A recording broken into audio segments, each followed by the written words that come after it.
Do ducks have teeth? I don't think I don't think so. they do, no. No. So if you think about that, it's going to have a pretty big beak. Yep.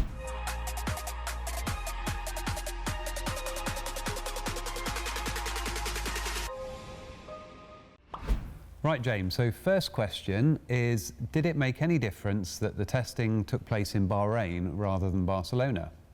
Probably bits from both of our sides on this, but short answer, yes.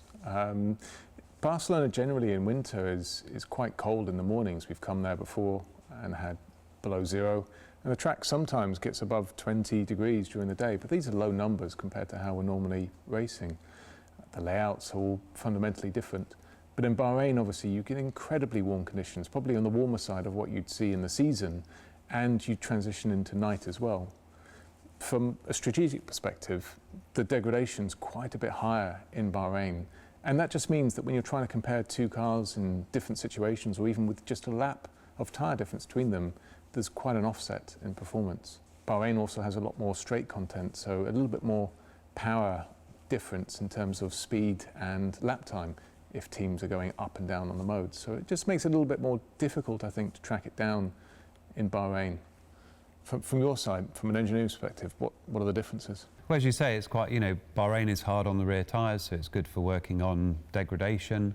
Barcelona in winter really knocks out the front left with, in those cooler conditions, it's very tough on the front left. So you don't have that to contend with. And I think one of the other relevant points is Bahrain's the first race. So we're testing at the circuit that we're going to be racing on 10 days later, whereas Barcelona, well, that actually comes a few months later.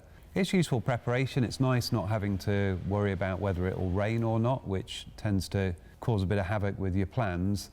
But yeah, it was good, good to go there. Bit windy, but I'd quite like to go back again next year for testing.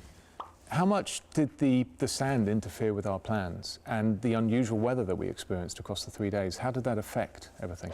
I mean, it was quite impressive to see how much sand there was actually that came in. It was, behind the cars, you saw it sort of swirling around everywhere. But it was surprising, it didn't actually set the lap times back a lot further. The wind was a problem, and we'd wondered before whether the sand would actually significantly affect the tyre grip, but that didn't seem to be too bad. So it was surprising how much useful work we could do on the afternoon of day one.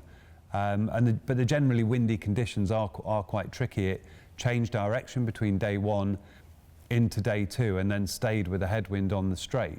But that change of direction really affects the whole car balance, and you end up tuning the car differently. And when we race there, it's not normally as windy as it was in the test, so it'll probably be a different picture again when we go there for the race in a few days. Did you manage to get all of the required data across the 3 days, especially after that gearbox issue we had on the first day, on the morning? Pretty much, yeah. We obviously plan the test items before we go out to the test, and then you're trying to work through them in broadly priority order. Missing practically all of the first half of the day was a setback, and that meant that we had to work pretty hard to recover it. But by the end of the test, we got through the majority of it. I think the compromise is more that we had to shorten some of the runs to be able to fit in the number of test items. So where we would have planned to do 10 or 12 time laps on a long run, that was coming down to 7 or 8, which is a little bit short really to be assessing some of the items if you're looking at anything that might affect degradation or tyre wear. Shov, the next question we've got is, we were late getting out after lunch every day relative to our rivals, and really just a question about what happened. Why was that? I mean, it was different reasons, but fundamentally it was because we were trying to do a lot of work on the car in that lunch hour. We have to do the driver swap, which requires quite a few items like pedals and things to change. So that's one thing. And then also we're taking the floor off the car to do some checks and some service work on the power unit.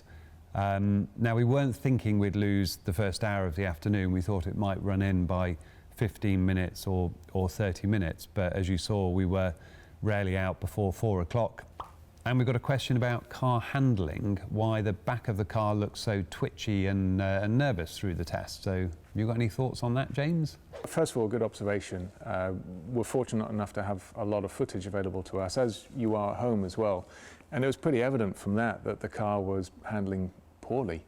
And conversely, the Red Bull, in fact, looked what we would call planted, but it was a very stable car, especially through the last sector of the lap. And I think that's a fair observation. It was visible to the outside, and I would say the lap times mirrored that as well. But it's also fair to say that we don't have answers as we're sat here now. We're just 24 hours after the end of the test. Huge amounts of data available to us, and now a long journey ahead to try and understand what was causing that. From your perspective, Shov, is there anything that sort of popped out?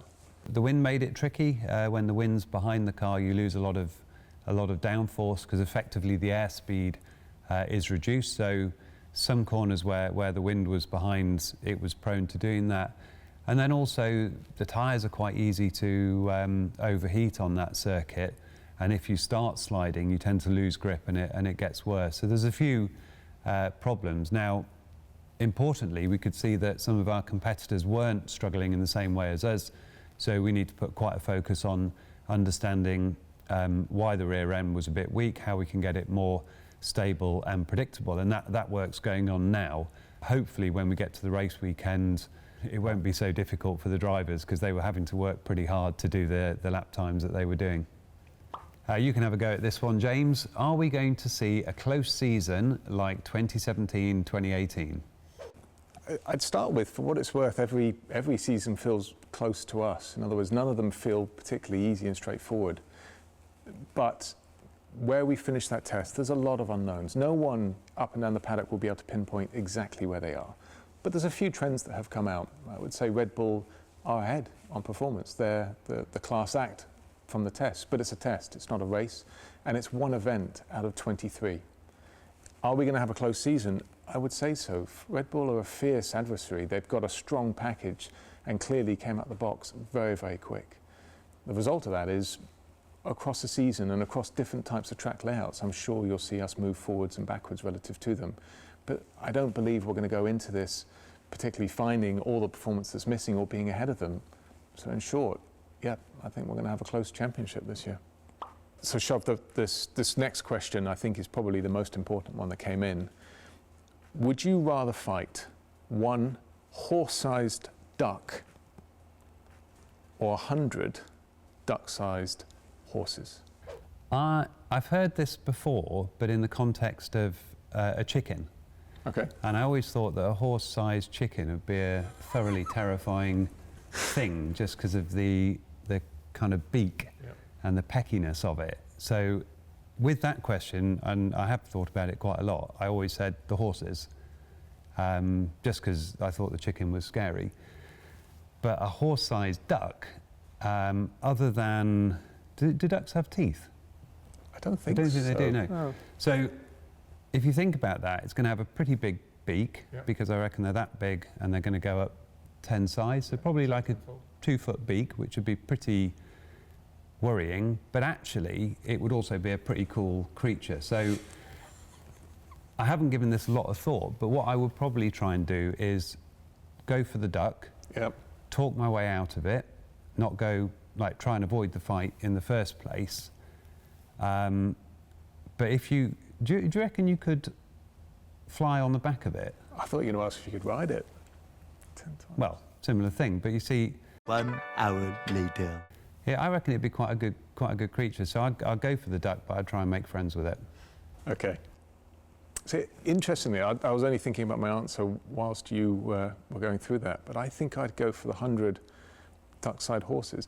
The reason being, a horse is generally a docile animal. It's not, it grazes, they're friendly, react to sugar cubes. I think getting shoes on them would be a bit difficult. You're going to have to find someone that can do really small shoes and a lot of delicate work.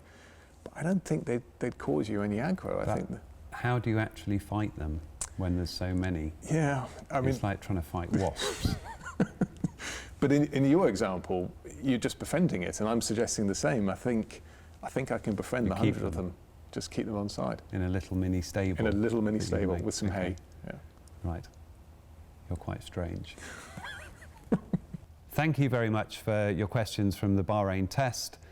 James Allison's going to be here in 2 weeks' time answering your questions from the first race of the season, the Bahrain Grand Prix.